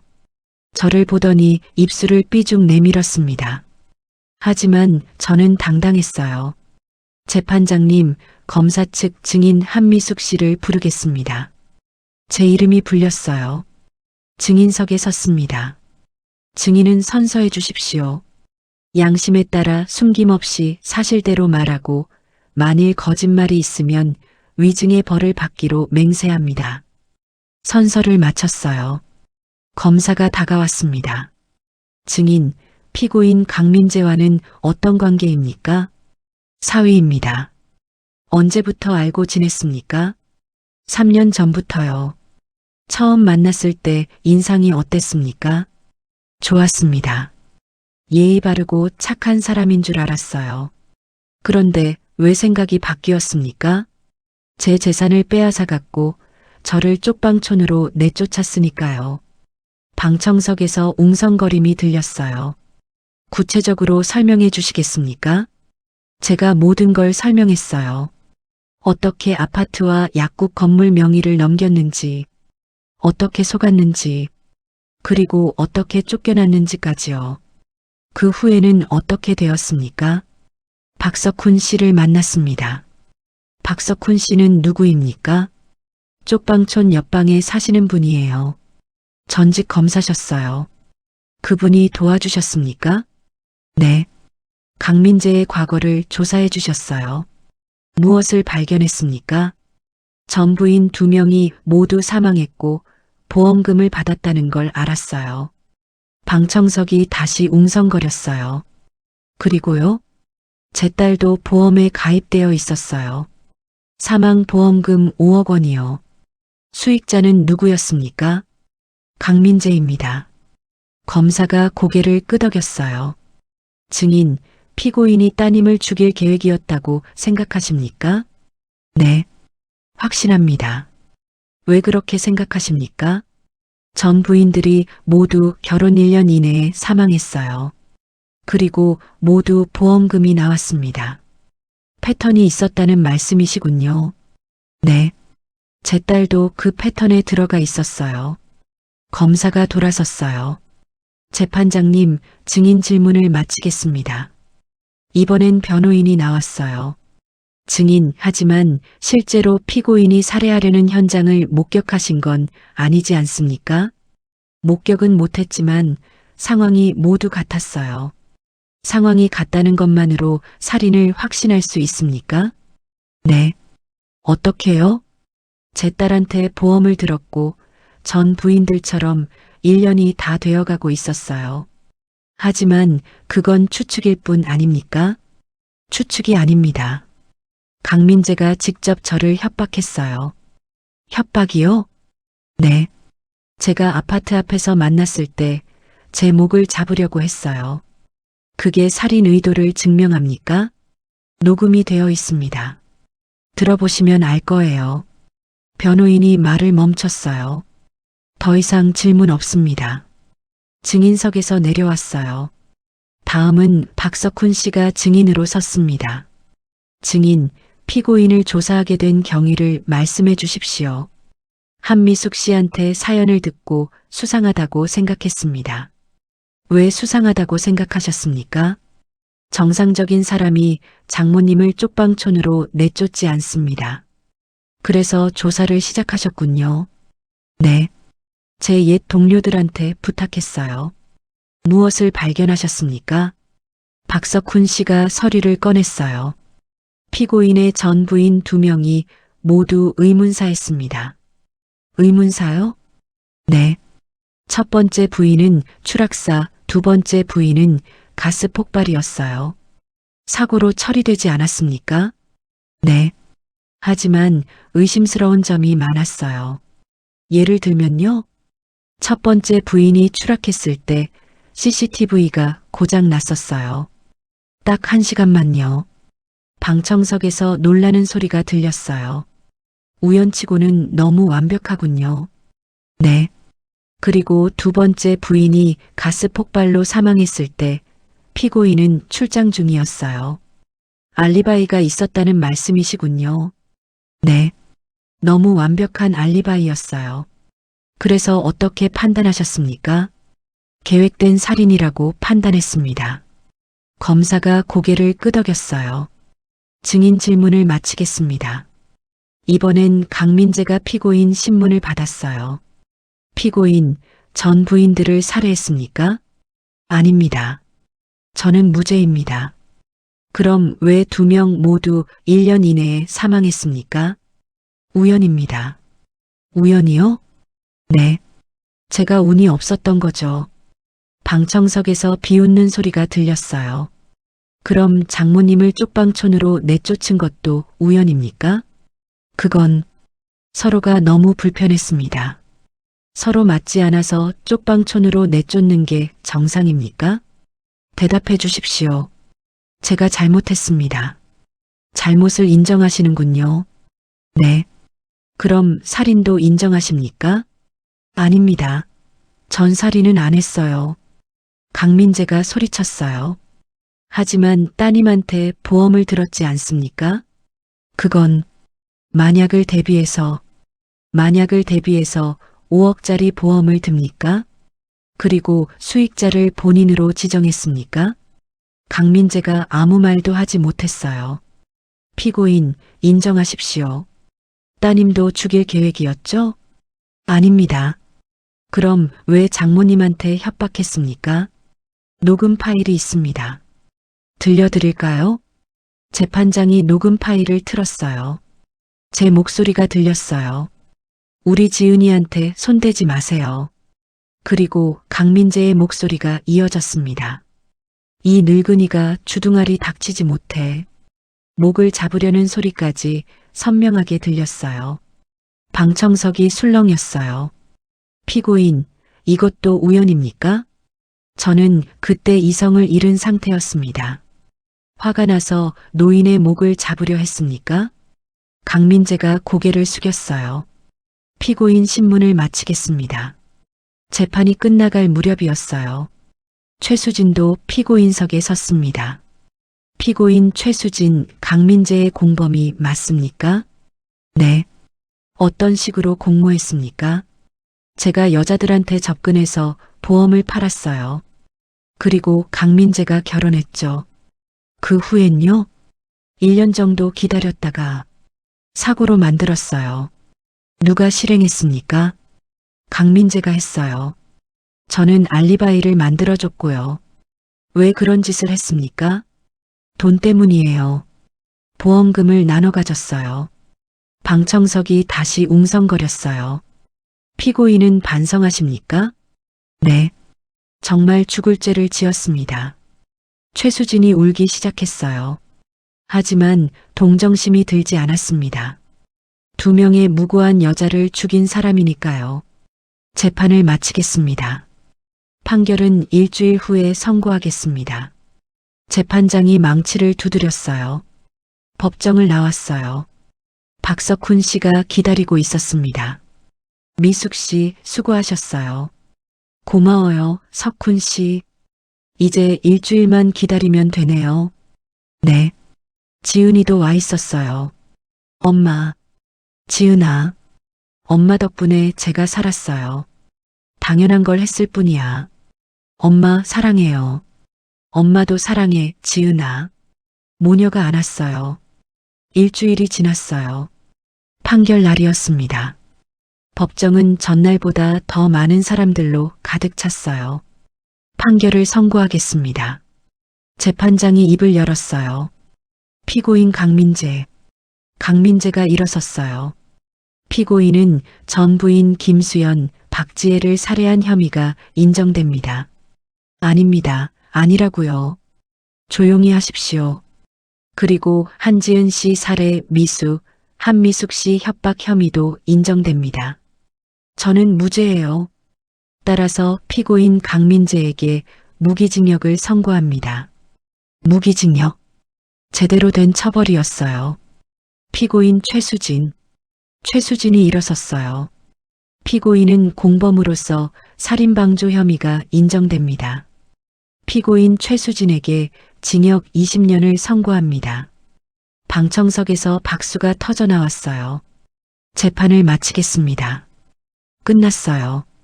정말로 끝난 거예요. 법정을 나왔어요. 밖에는 봄 햇살이 따스하게 내리쬐고 있었습니다.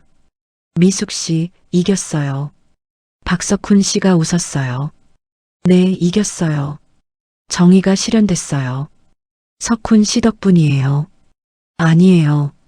미숙 씨가 용감했기 때문이에요. 지은이가 다가왔어요. 엄마, 정말 고마워요. 괜찮아. 이동욱 형사도 왔어요. 한미숙 씨, 정말 수고하셨어요. 형사님도요. 앞으로 행복하게 사세요.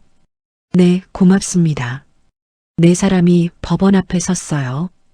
봄바람이 불어왔습니다. 따뜻하고 포근한 바람이었어요. 이제 새로운 시작이네요. 박석훈 씨가 말했어요. 그러게요. 저도 웃었습니다. 긴 싸움이 끝났어요.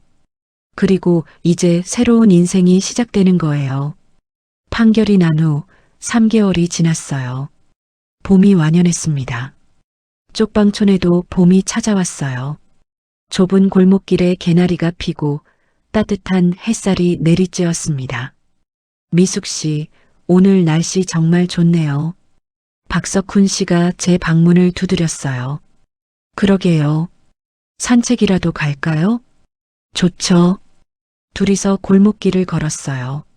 예전엔 을씨년스럽게만 보이던 길이었는데 이제는 정겹게 느껴졌습니다.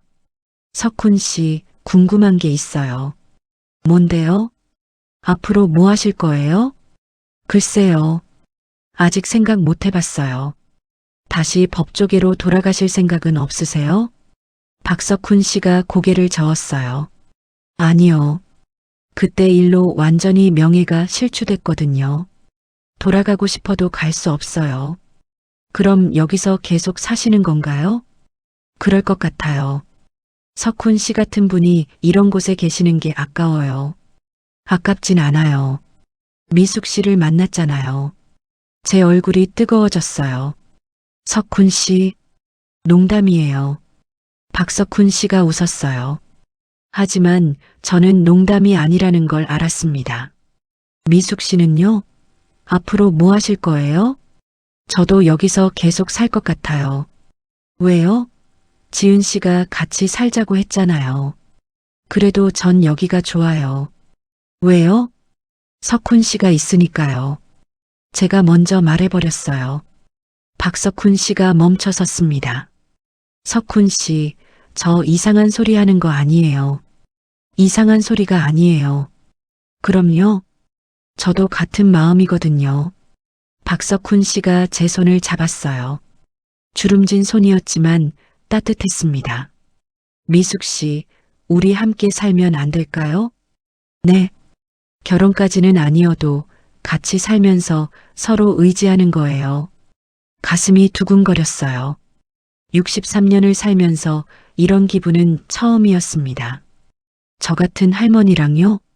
할머니 아니에요. 아직 젊으세요. 석훈 씨도 할아버지잖아요. 그러니까 딱 좋죠. 서로 나이도 비슷하고. 둘이서 웃었어요. 생각해 볼게요. 천천히 생각하세요. 그날 저녁 지은이가 찾아왔어요. 엄마, 좋은 소식이 있어요. 무슨 소식인데? 아파트 명의 되찾았어요. 정말? 네. 변호사가 도와줬어요. 사기로 넘어간 거라 법적으로 무효래요. 그럼 이제 엄마 아파트예요. 약국 건물도 돌려받을 수 있대요. 눈물이 났어요. 제 재산을 되찾은 거예요. 고마워, 지은아. 엄마가 고마울 게 뭐예요. 원래 엄마 거였잖아요. 그래도 내가 애써줘서 고마워. 지은이가 제 손을 잡았어요. 엄마, 이제 아파트로 돌아오세요. 지은아, 엄마는 아직도 여기 계실 거예요? 응. 왜요? 여기가 좋아서. 이런 곳이요? 응. 그리고요? 좋은 사람도 있고. 지은이가 웃었어요. 박석훈 아저씨 말씀하시는 거죠? 응. 저도 그분 좋던데요. 엄마한테 정말 잘해주시는 것 같아요. 정말? 네. 엄마, 행복하세요. 그게 제일 중요해요. 고마워, 지은아. 모녀가 안 왔어요. 일주일 후였어요. 제가 결심을 했습니다. 석훈 씨, 네, 저 석훈 씨 제안 받아들일게요. 정말요? 네, 같이 살아요. 박석훈 씨의 얼굴이 환해졌어요. 미숙 씨, 고마워요. 제가 고마워요. 그럼 우리 방을 하나로 합칠까요? 좋아요. 둘이서 웃었어요. 한 달이 더 지났어요. 저와 박석훈 씨는 벽을 허물어서 방을 하나로 만들었습니다. 여전히 좁았지만 둘이 살기엔 충분했어요. 미숙 씨, 오늘 점심 뭐 먹을까요? 제가 된장찌개 끓일게요. 그럼 전밥 짓고요. 둘이서 작은 부엌에서 요리했어요. 부딪히기도 하고 웃기도 하면서요. 정말 행복했습니다. 이렇게 소박한 행복이 있다는 걸 몰랐습니다. 미숙 씨, 왜요? 전 정말 행복해요. 저도요, 석훈 씨. 점심을 먹고 있는데 누군가 문을 두드렸어요. 누구세요? 엄마, 저예요. 지은이였어요. 문을 열었어요. 지은이가 큰 가방을 들고 서 있었습니다. 뭐예요? 엄마 드릴 거예요. 뭔데? 가방을 열었어요. 안에는 옷, 이불, 그리고 생활용품이 가득했습니다. 지은아, 이게 다 뭐야? 엄마가 여기서 사신다니까 필요할 것 같아서요. 고마워. 그리고 이것도요. 지은이가 봉투를 꺼냈어요. 이건 뭐야? 약국 건물 팔았어요. 2억 5천이요. 뭐라고? 엄마 돈이에요. 받으세요. 하지만, 엄마, 이건 원래 엄마 거예요. 그리고 저도 이제 혼자 살 수 있어요. 지은아, 엄마는 이 돈으로 하고 싶은 거 하세요. 봉투를 받았어요. 무거웠습니다. 고마워, 지은아. 엄마, 행복하세요. 너도 행복해라. 지은이가 돌아간 후 박석훈 씨와 마주 앉았어요.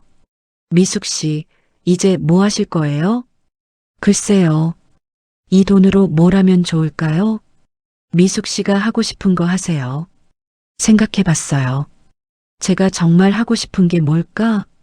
석훈 씨, 전 여기 사람들을 돕고 싶어요. 여기 사람들이요? 네. 쪽방촌 주민들이요. 어떻게요? 무료 진료소 같은 거요. 저 약사잖아요. 박석훈 씨의 눈이 반짝였어요. 좋은 생각이에요. 정말요? 네. 여기 주민들 대부분 병원비가 없어서 아파도 참거든요. 그럼 제가 도와드릴 수 있겠네요. 미숙 씨, 정말 대단하세요. 석훈 씨도 도와주실 거죠? 물론이죠. 2달 후였어요. 약국 건물 1층에 쪽방촌 무료진료소가 문을 열었습니다. 간판도 달고 의자도 놓고 약도 구비했어요. 미숙 씨, 준비 다 됐어요. 그래요.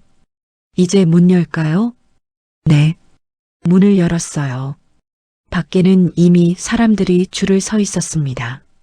할머니, 여기 정말 공짜예요? 네, 공짜예요. 편하게 들어오세요. 첫 환자는 8순이 넘은 할아버지였어요. 어디가 불편하세요? 허리가 아파서요. 오래 걸으면 다리까지 저려요. 디스크일 수도 있겠네요. 일단 진통제 드릴게요. 약을 지어드렸어요. 고맙습니다, 할머니. 천만에요. 아프면 언제든 오세요.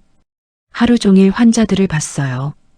허리 아픈 사람, 혈압 높은 사람, 당뇨 있는 사람, 모두 가난해서 병원에 못 가는 사람들 뿐이었어요. 미숙 씨, 오늘 40명 봤어요. 박석훈 씨가 장부를 보며 말했어요. 많이 왔네요. 모두 미숙 씨 덕분이에요.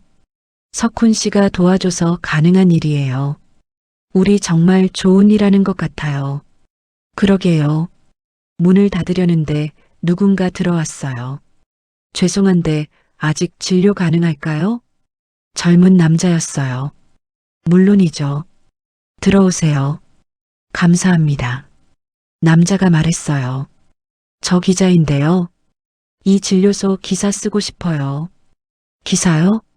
네. 무료로 약 지어주는 곳이라고 소문이 났거든요. 인터뷰 가능할까요? 그럼요. 기자가 여러 가지 질문을 했어요.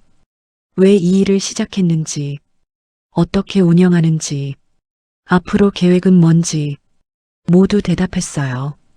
일주일 후 신문에 기사가 났어요. 쪽방촌의 천사 63세 여성의 기적. 제목이었습니다. 사진도 실렸어요. 진료소 앞에서 박석훈 씨와 함께 찍은 사진이었어요. 미숙 씨, 유명해지셨네요. 창피하게 왜 이러세요? 왜요? 좋은 일 하시는데. 기사가 나간 후 더 많은 사람들이 찾아왔어요. 쪽방촌 주민뿐 아니라 다른 동네 가난한 사람들도요. 할머니, 고맙습니다. 약 덕분에 많이 나았어요. 할머니는 천사예요. 감사 인사를 들을 때마다 가슴이 벅찼어요. 제가 누군가를 돕고 있다는 게 행복했습니다. 어느 날 저녁이었어요. 진료소 문을 닫고 쪽방으로 돌아왔어요. 미숙 씨, 오늘도 수고하셨어요. 석훈 씨도요. 차 한잔 하시겠어요? 좋아요. 둘이서 차를 마시며 창밖을 봤어요. 쪽방촌에 밤이 내렸습니다. 하지만 예전처럼 어둡지 않았어요. 곳곳에 불빛이 켜져 있고 사람들의 웃음소리도 들렸습니다. 미숙 씨, 네. 행복하세요? 너무 행복해요. 저도요. 박석훈 씨가 제 손을 잡았어요. 미숙 씨 만나서 제 인생이 바뀌었어요. 저도요. 석훈 씨 아니었으면 전 포기했을 거예요. 이제 우리 함께 행복하게 살아요. 네. 창밖으로 달이 떠올랐어요. 밝고 환한 달이었습니다. 여보, 보고 있어요? 하늘의 남편한테 말했어요. 엄마 잘 살고 있어요. 걱정하지 마세요. 그리고 웃었어요. 박석훈 씨도 함께 웃었습니다. 봄바람이 창문을 스쳤어요. 따뜻하고 포근한 바람이었습니다. 쪽방촌의 봄은 이렇게 찾아왔어요. 제 인생에도 봄이 찾아왔고요. 63년을 살면서 배운 게 있어요. 인생은 언제든 다시 시작할 수 있다는 거예요. 나이가 많든 가진 게 없든 상관없어요. 중요한 건 포기하지 않는 마음이에요. 그리고 함께할 사람이 있다면 더 좋고요. 저는 이제 행복합니다. 딸도 건강하고 사랑하는 사람도 있고 하고 싶은 일도 하고 있으니까요. 여러분도 힘들 때 포기하지 마세요. 어둠 끝에는 반드시 빛이 있으니까요. 그리고 누군가는 여러분을 도우려고 기다리고 있을 거예요. 저처럼요. 제 이야기를 끝까지 들어주셔서 정말 고맙습니다. 여러분의 인생에도 봄이 찾아오길 바랄게요. 구독과 좋아요로 응원해 주시면 정말 큰 힘이 돼요. 여러분 모두 행복하세요. 안녕히 계세요.